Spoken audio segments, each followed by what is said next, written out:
السلام علیکم ورحمۃ اللہ وبرکاتہ۔ بسم اللہ الرحمن الرحیم۔ خواتین و حضرات، آج کے خبر نامے کے ساتھ خلیق الرحمن آپ سے مخاطب ہے۔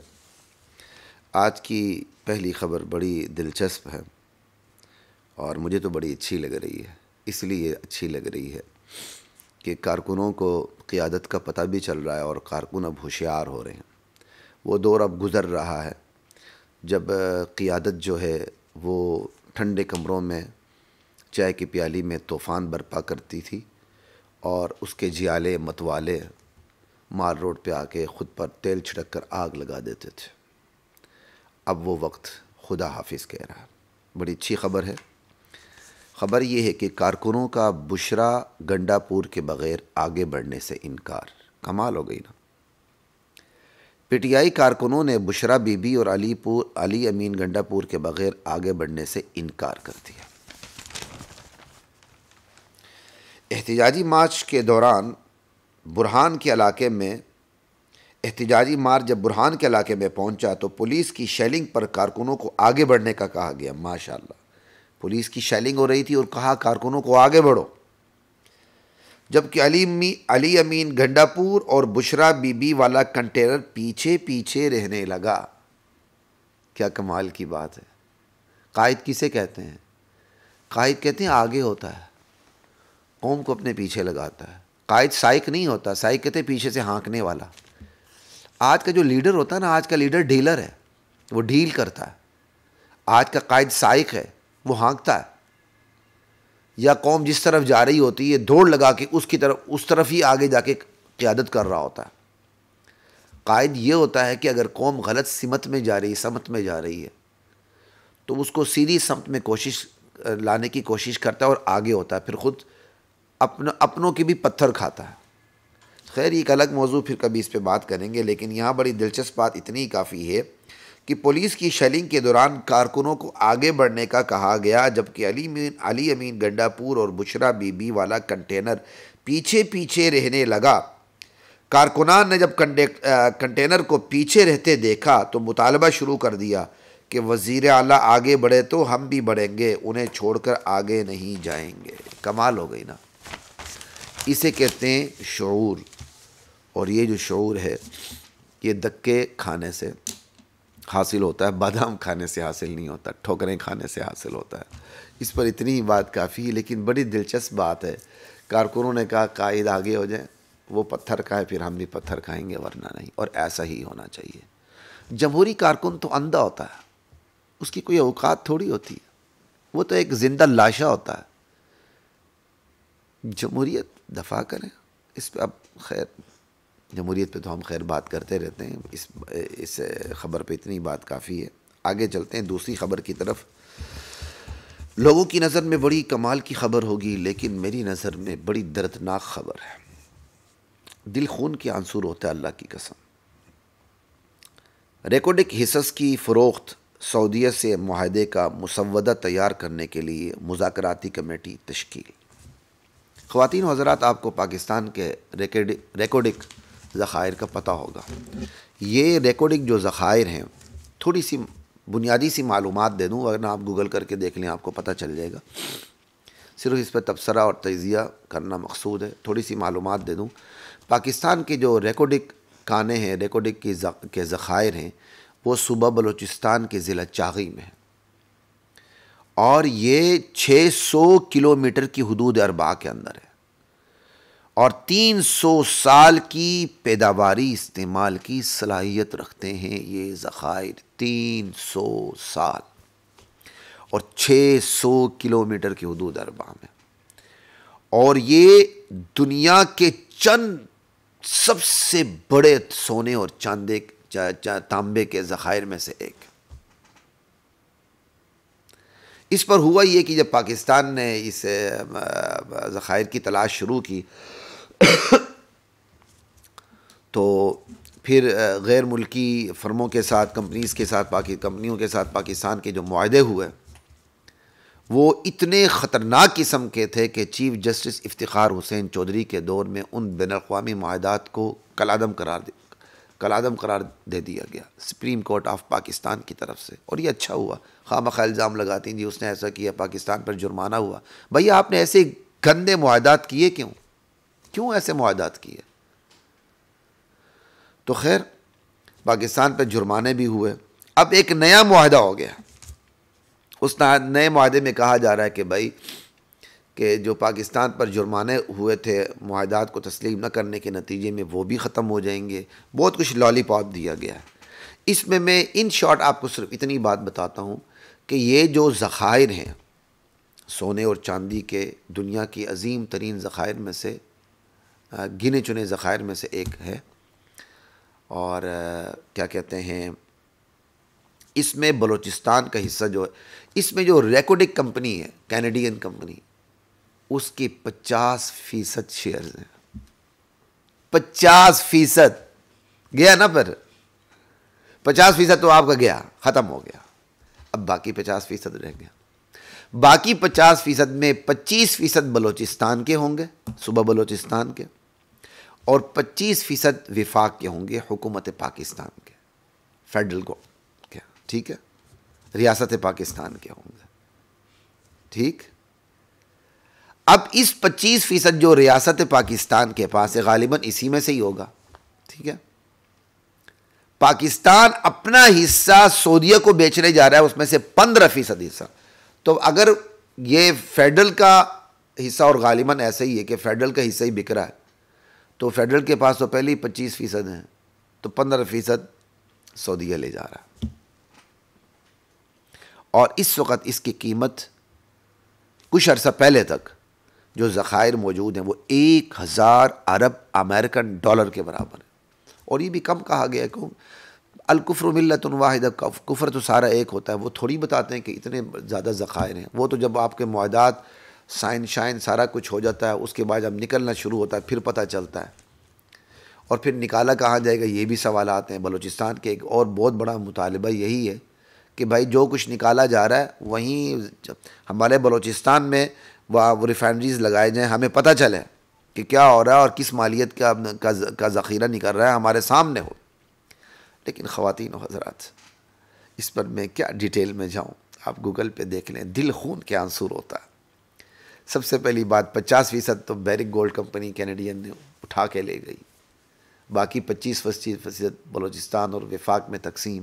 اس میں سے بھی 15% حصہ پاکستان اپنا حصہ بیچنے جا رہا ہے سعودیہ کو. کیا رہ جائے گا پاکستان کے پاس؟ اور پھر سب سے بڑی بات, اس کے اندر قرضوں کے معاہدات بھی ہیں, اس کے اندر سودی معاہدات بھی ہیں. پھر بچے گا کیا؟ یعنی ایک حلال معدنیات کو آپ نے سود اور قرضوں کی وجہ سے آپ نے اس کو ناپاک بنا کے رکھ دیا. خواتین و حضرات, بات یہی ہے, جب امت قرآن و سنت پہ رہتی ہے, خدائی احکامات کو لاگو کرتی ہے, تو پھر زمین کے تمام معدنی وسائل اور قدرتی وسائل سب کچھ اس کے حق میں جاتے ہیں, وہ استعمال میں لاتی ہے. نہ ہوتے ہوئے بھی بہت کچھ ہوتی ہے وہ. اور جب وہ خدائی احکامات کو ٹھکراتی ہے, پس پش ڈال دیتی ہے, تو اس کے اپنے قبضے میں موجود اس کے ذخائر اس کے اپنے نہیں ہوتے. ہمارے ساتھ یہی ہو رہا ہے ریکارڈنگ کا. ہمارے ساتھ خدا کی قسم یہ ہو رہا ہے. یہ کوئی خوشی کی بات نہیں ہے, خدا کی قسم یہ رونے کا مقام ہے. آپ سوال کریں گے کہ بھائی ہم نہیں نکال سکتے. بھائی نہیں نکال سکتے, بیٹھے نہیں, آنے والی نسل کے لیے یہ ذخائر چھوڑ دیں. آپ کو کتے نے کاٹا ہے کہ آپ ابھی سے کیا کہتے ہیں سارے ذخائر نکال لیں؟ آپ نے کیا کچھ معاہدات کیے, قوم سے پوچھ کے کیے ہیں سودی معاہدات؟ بھائی اگر آپ کے پاس اس وقت وہ مشینری نہیں ہے, وہ پیسہ نہیں ہے کہ آپ نکالیں, اس وجہ سے آپ مجبور ہیں کہ بین الاقوامی فرموں کے ساتھ معاہدہ کریں, اور اس معاہدے کے نتیجے میں اکثر حصہ وہ لے جائیں, آپ کے پاس ککھ بھی نہ بچے, جو بچے اس میں بھی سود آ جائے, اس میں بھی قرضہ آ جائے, آپ کے پاس بچا کیسے؟ تو بھائی آپ مر گئے. 2 روٹی تو مل رہی ہے, آنے والی نسلوں کو لیے یہ ذخائر چھوڑ دے کر آپ نہیں نکال سکتے. کیوں آپ کا دماغ خراب ہوا ہے؟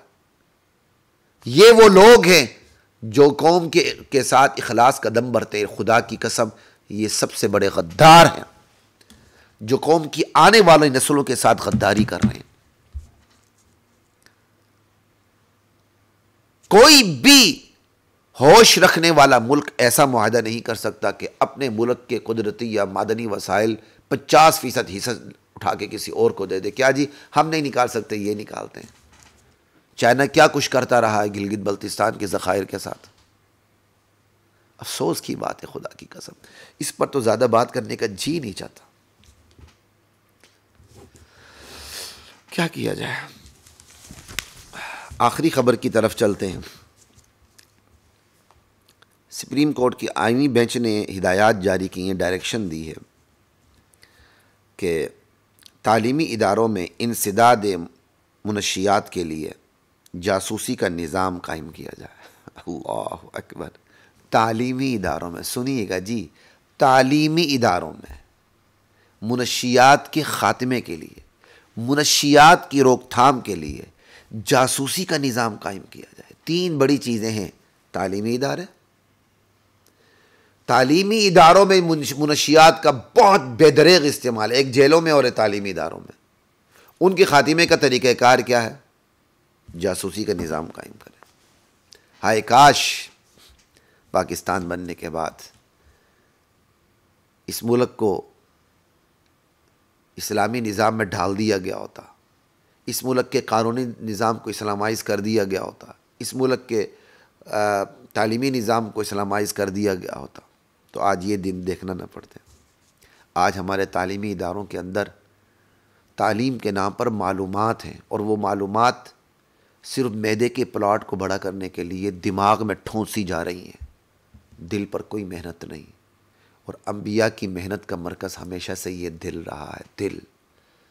الا ان فی الجسد مضغہ اذا صلحت صلح الجسد کلہ واذا فسدت فسد الجسد کلہ الا وہی القلب. لوگوں یاد رکھو، جسم میں ایک لوتھڑا ہے، وہ ٹھیک ہوتا ہے تو جسم سارا ٹھیک ہوتا ہے. وہ خراب، جسم سارا خراب. اس لوتھڑے کا نام دل ہے. انبیاء نے دل پر محنت کی ہے. انبیاء کے کارخانوں میں انسان تیار ہوتے تھے. انسان. لوہا، تانبا اور ریکوڈک کے ذخائر نہیں نکلتے تھے، انسان تیار ہوتے تھے. وہ پھر انسان ایسے انسان ہوتے تھے کہ جن کی برکات سے زمین بھی سونا اگلتی تھی، آسمان بھی اوپر سے رزق کی برسات برساتا تھا. تربیت کا نظام. ہمارے تعلیمی اداروں میں تربیت کا نظام ہی نہیں ہے. تعلیم کے نام پر محض معلومات فراہم کی جاتی ہیں، وہ بھی دماغ میں ٹھونسی جاتی ہیں، دل پر کوئی محنت نہیں. آج نتائج سامنے آ رہے ہیں کہ ہمیں فکر پڑی ہوئی کہ ہمارے تعلیمی اداروں سے منشیات، نشے کی چیزیں باہر نکلیں، اور اس کا حل کیا ہے؟ جاسوسی نظام. انا للہ و انا الیہ راجعون ثم انا للہ و انا الیہ راجعون. اس کا سب سے بڑا حل یہ تھا کہ قرآن و سنت کا نفاذ ہوتا تعلیمی اداروں میں ہی. ارے کم بخت ہو، کم بخت تعلیمی اداروں، تم نے کوئی چیز سیکھنی ہے نا دینی مدارس سے سیکھ لو. صاف ستھرا نتھرا نظام تعلیم.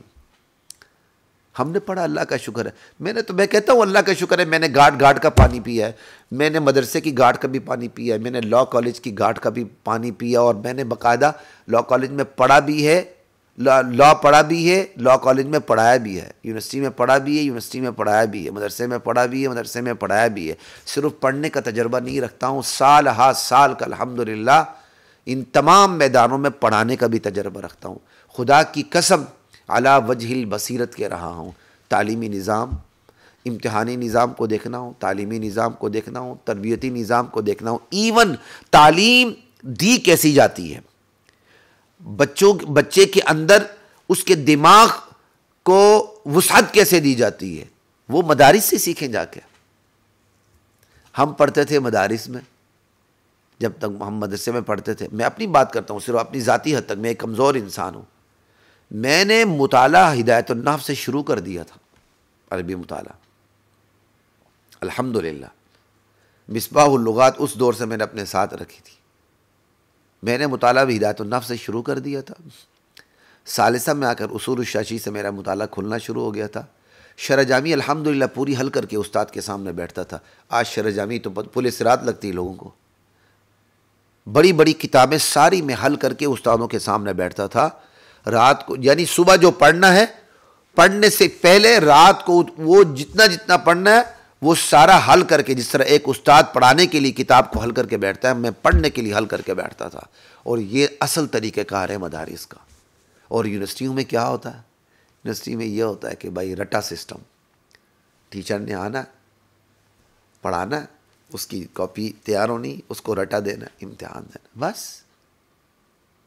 کیا آپ کے یونیورسٹیوں نے کون سے سائنسدان پیدا کیے ہیں؟ کچھ بھی نہیں. تو خیر بات اتنی سی ہو رہی تھی. یہ تعلیمی اداروں کو قابو کرنے کے لیے آپ جاسوسی نظام قائم کر رہے ہیں، تربیتی نظام قائم کریں، جا کے مدرسوں کے سامنے دو زانو ہو کے بیٹھیں، ان سے سیکھیں تعلیمی نظام، ان سے سیکھیں امتحانی نظام، ان سے سیکھیں تربیتی نظام. آج کے لیے اتنا ہی کافی ہے. السلام علیکم ورحمۃ اللہ وبرکاتہ. وَلَقَدْ أَنزَلْنَا